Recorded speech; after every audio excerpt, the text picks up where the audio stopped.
Lesson 9.2 is linear best fit models, and we know what a best fit line is, or a trend line. And now what we're going to actually do is we're going to come up with the equation of that line. Then we can use that to predict values that are not actually on the graph itself. In the scenario here, it says, have you ever noticed how some people can type really well without even looking at the keys? What do you think might happen to their typing accuracy after a long time of typing? And then we're going to look at that information. When data points are in a scatter plot, or in a scatter plot are grouped more in one part of the graph than another, it's called clustering. Clustering helps identify possible relationships between data. So here we have the time that a person types. It says a study is conducted to measure the effect of fatigue on typing accuracy. Measures of accuracy are recorded every 5 minutes over a 40-minute period. So when they type for 5 minutes, here's the data and their accuracy percentage all the way to 40 minutes. So first of all, it's asking for us to describe the pattern. This is definitely not linear.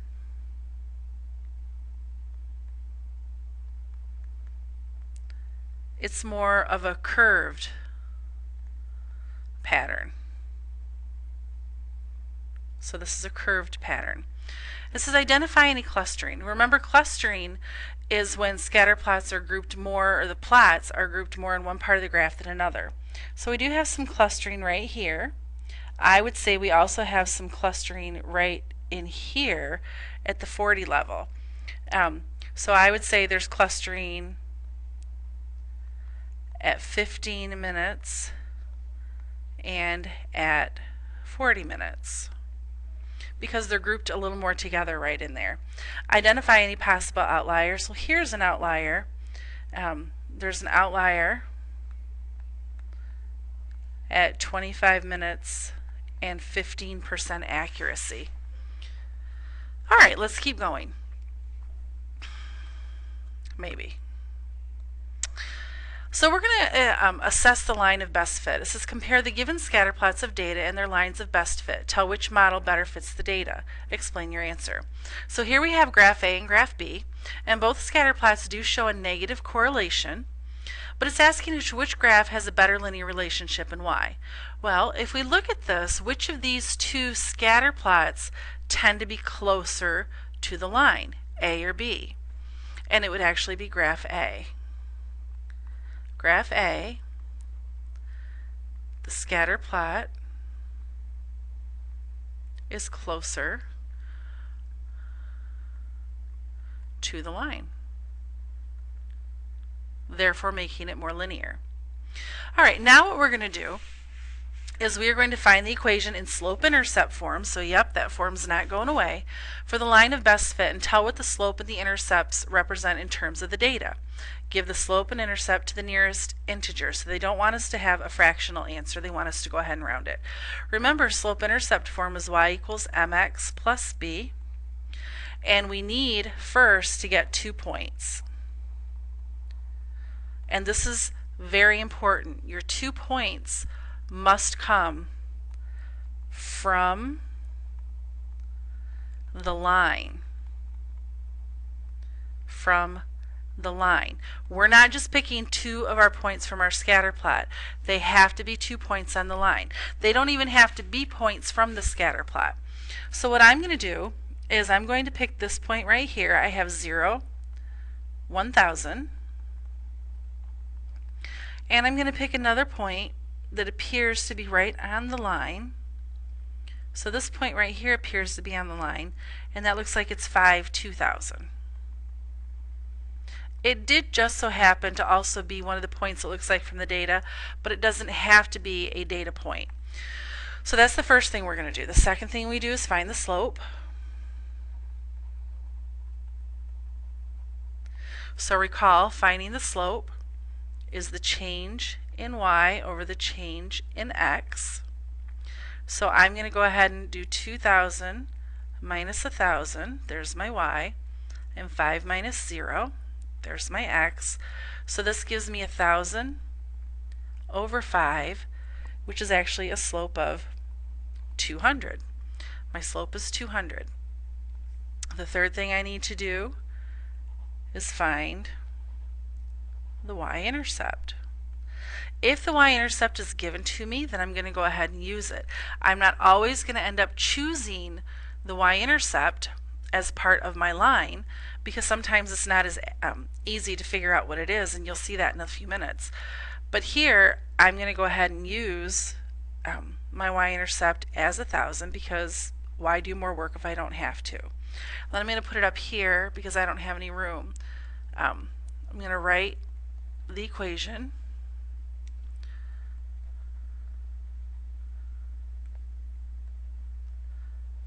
with m and b as numbers. So y equals 1,000, I'm sorry, not 1,000, 200 x plus 1,000. And the question's asking, what do the slope and the y-intercept mean?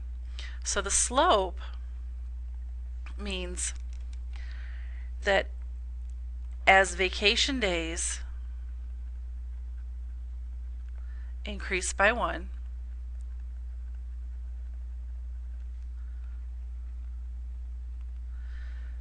the cost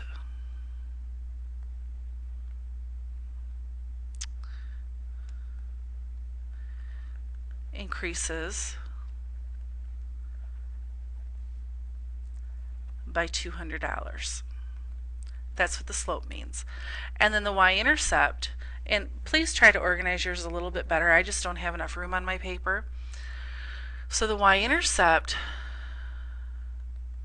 is the initial cost of the vacation. It might be like a down payment. All right, let's go ahead and look at another one. Here it says use the scatter plot for problems 1 through 6. First of all, they want us to look at this information. We have years worked and hourly wage. So number of years is the independent variable and the pay per hour is the dependent variable. And it says, does the pattern of association between year and pay per hour appear to be linear or nonlinear? I would say it does follow a somewhat linear pattern. It wants us to describe any clustering. If there is clustering at all, I would say it's right in here where they seem to be a little more clustered together. And so that would be the years 4 through 6. So possibly years 4 through 6. Identify any possible outliers. If we have outliers, they'd be right here, but I don't really see these as that significant away from the rest of the data, so I'm just going to put that there's no outliers. There are none. They want us to write the equation for the best fit line. Well, to do that, we actually have to draw the line of best fit. So let's go ahead and do that.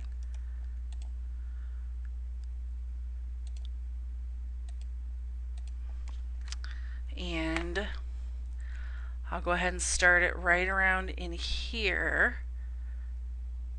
And it's not going to be a perfect linear fit because you notice, I'd like to go like this, but then I'm missing too many of the points. So I'm going to aim for sort of in the middle of it, right in the middle. So this looks okay to me.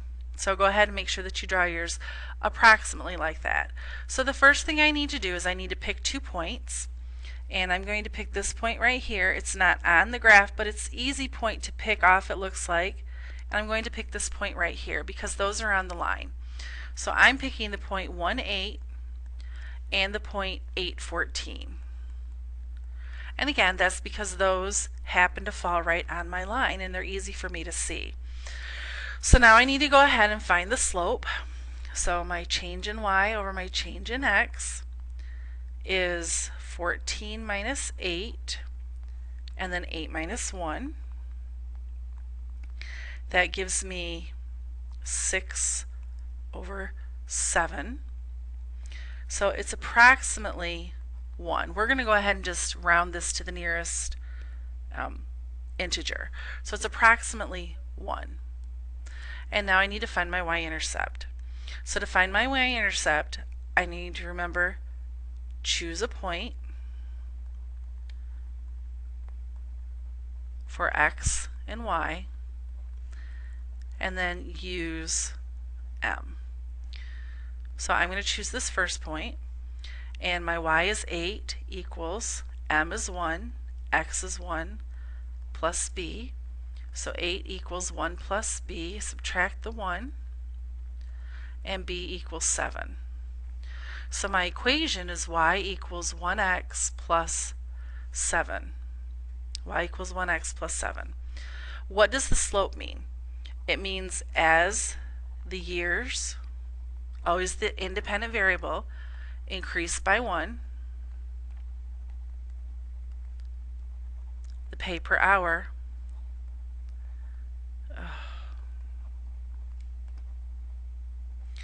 increases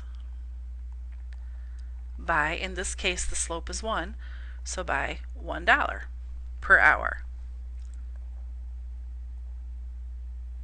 Which I just kind of already said that it's redundant. Pay per hour increases by $1 per hour. It's really just increases by $1 because I already said per hour.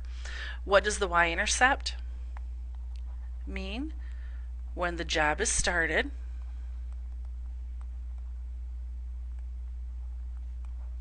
the pay is $7 per hour. The y-intercept always represents the initial value. It always represents the initial value. All right, those are your notes, and we're going to work out of the book. So this is lesson 9.2, and it is page 392 to 393.